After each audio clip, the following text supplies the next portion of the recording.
समय पहले एक सुंदर से जंगल में एक आम का पेड़ और एक नीम का पेड़ हुआ करता था। दोनों पेड़ पर दो कबूतर रहा करते थे। हे कबूतर, मैंने आम के पेड़ पर अपना घोंसला बनाया है और तुमने नीम के पेड़ पर घोंसला बनाया। मुझे तुम्हें देखकर बहुत दया आ रही है। इसमें इतना सोचने वाली क्या बात है? तुमने आम के पेड़ पर अपना घोंसला बनाया तो मैंने नीम के पेड़ पर अपना घोंसला बनाया।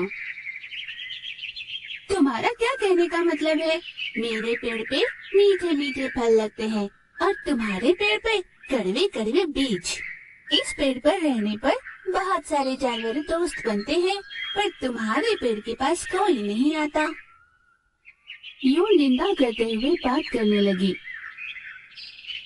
इस पर दूसरी कबूतर कुछ न कह पाई, वो चुप रही। हर सुबह कबूतर अपने पेड़ से आम तोड़कर उस मीठे फल को खाया करता और तुम्हारे कड़वे फल है ऐसे कहकर दूसरे कबूतर को चिढ़ाया करता। पर दूसरा कबूतर उसकी बातों पर ध्यान नहीं देता और उससे कुछ न कहता था। उस पेड़ के नीचे हिरण, लोमड़ी और जंगली भैंस आया करते। उनसे कबूतर की अच्छी दोस्ती होने लगी। उस नीम के पेड़ के ऊपर रहने वाले कबूतर के पास कोई नहीं आया करता, इसलिए वो कबूतर हमेशा अकेली रहा करती। सभी जानवरों के चले जाने के बाद मेरी बात सुन, अब मेरी बात मान ले और इस बेकार से पेड़ को छोड़कर मेरे पेड़ पर आ जा। इस पूरे संसार में कोई किसी से कम नहीं। हर किसी का अलग समय होता है जब उसकी महत्ता समझती है, ऐसे उस कबूतर ने कहा। यूं कुछ दिन बीतने लगे। एक दिन जंगल में जोरों की बरसात हुई। हालात ऐसे बन गए थे कि आहार के लिए कोई कहीं नहीं जा पा रहा था। नीम के पेड़ पर रहे कबूतर को बहुत भूख लगी थी।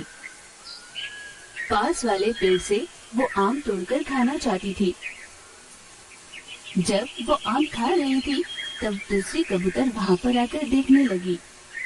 क्या हुआ दोस्त, अब भूख लगी है तो हमारे पेड़ की महत्ता समझ में आ रही है? यूं उसका मजाक उड़ाते हुए उसने पूछा, लेकिन दूसरी कबूतर ने उसका कोई जवाब नहीं दिया। इस पेड़ के फल पर और किसी का अधिकार नहीं है। इस पेड़ पर जो भी रहता है केवल उसी का उस पर अधिकार होगा। यूं बेझिझक उससे कह दिया। इस पर दूसरे कबूतर ने कुछ न कहा और फल को वहीं छोड़कर वो वापस चली गई। वो सारा दिन उसने खाली पेट ही गुजार लिया। बारिश के थमते ही वो हमेशा की तरह जंगल में उड़ती हुई अपने आहार की तलाश में निकली। ये कुछ दिनों तक यूं ही चलता रहा। फिर धीरे धीरे आम का पेड़ सूखने लगा। अब जानवर उस आम के पेड़ की तरफ नहीं आया करते। कबूतर को धीरे धीरे घबराहट सी होने लगी। दोस्त, ये पेड़ सूखने लगा है, क्या मैं तुम्हारे पेड़ पर आ सकती हूँ? ये तुम कैसी बातें कर रही हो? मुश्किल के घड़ी में अगर हम एक दूसरे का साथ नहीं देंगे तो कैसे होगा? ऐसा कहकर उसने दूसरे कबूतर को अपने पेड़ पर आह्वान किया। अगले कुछ दिनों तक कबूतर ने उसी घोंसले में आसरा लिया। दोस्त, उस आम के पेड़ को पहले जैसा वैभव मिलने के लिए मेरे पास कोई सुझाव है। वो क्या है दोस्त?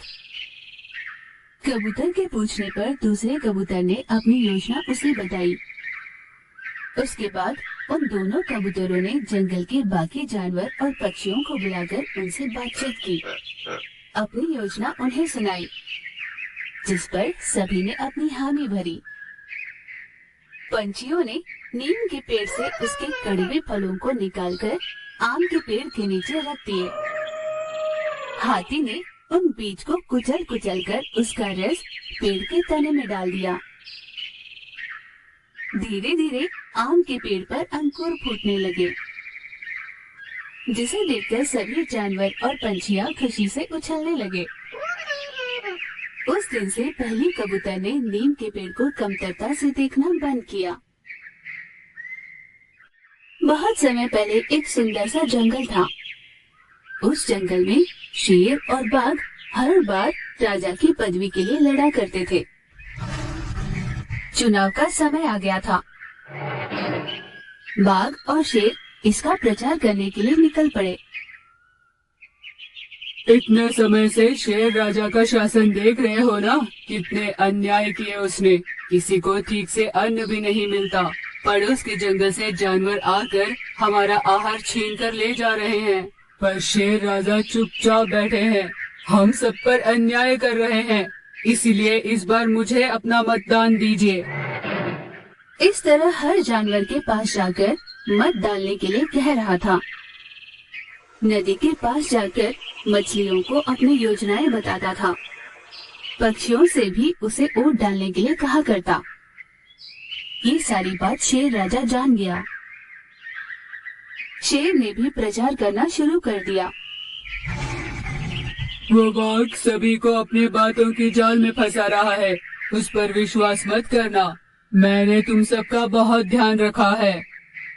ऐसे शेर ने कहा। सभी जानवर सुन तो रहे थे, पर कोई ध्यान नहीं दे रहा था। ये बात शेर राजा भी जान गया। एक दिन शेर अपनी गुफा के बाहर बैठकर इंतजार कर रहा था। कुछ समय बाद वहाँ पर भालू आया। महाराजा, आपने बुलाया? भालू जी, इस बार बाघ बहुत जोरों शोरों में कोशिश कर रहा है राजा बनने की। जंगल के जानवर भी उसी में ज्यादा रुचि दिखा रहे हैं। बाद में भी अपना ही अधिकार यहाँ रहे, इसके लिए हमें क्या करना चाहिए? महाराजा, हम जानवरों का आहार उनके घर तक पहुँचाते हैं। उनको वैद्य की जरूरत हो तो वो भी हम घर तक ही पहुँचा कर दिया करेंगे।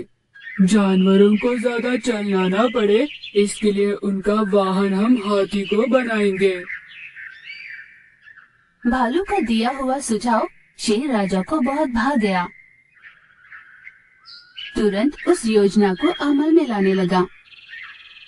किसी भी जानवर को तकलीफ न हो, इसका ध्यान रखने लगा। आहार भी उनके घर तक पहुंचाया करता। जानवरों को चलने फिरने की तकलीफ न हो, इसलिए हाथी को उनका वाहन बनाकर भेजने लगा। सभी जानवर शेर राजा से प्रभावित हो गए। इस मार से अब बाघ राजा की छुट्टी हो जाएगी, ये सोचकर शेर बहुत उड़ रहा था। चुनाव का दिन आ गया। बाघ और शेर जानवरों के नदी के किनारे आने की राह देख रहे थे। हे बाघ, तुम्हारी हालत पे मुझे तरस आ रहा है। मैंने जो योजना बनाई उसके सारे दीवाने हो गए हैं। इस बार तो तुम्हारी पत्नी का भी वोट तुम्हें नहीं मिलेगा, इसलिए मैं ही अपना वोट तुम्हें दे देता हूँ। तुम भी क्या याद करोगे? ऐसा कहकर शेर ने अपना वोट बाघ को दे दिया। दोनों राह देखने लगे, पर एक भी जानवर वहाँ नहीं आया। आखिर हो क्या रहा था, उनकी समझ में नहीं आया। शेर और बाघ जंगल के भीतर जाने लगे तो देखा सारे जानवर सुस्ता रहे थे। उन सभी से वोट डालने के लिए कहा तो सभी कह रहे थे कि हम में इतनी अब हिम्मत नहीं चलने की, और इसीलिए वहाँ पर कोई नहीं आया। दोनों वापस नदी के किनारे पहुँच गए। अब हम क्या करेंगे?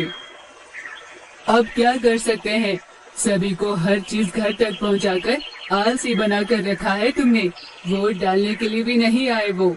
अब अगर मैंने अपना वोट खुद को दे दिया तो मैं ही राजा बनूंगा। ऐसे बाघ के कहने पर शेर कुछ सोचने लगा।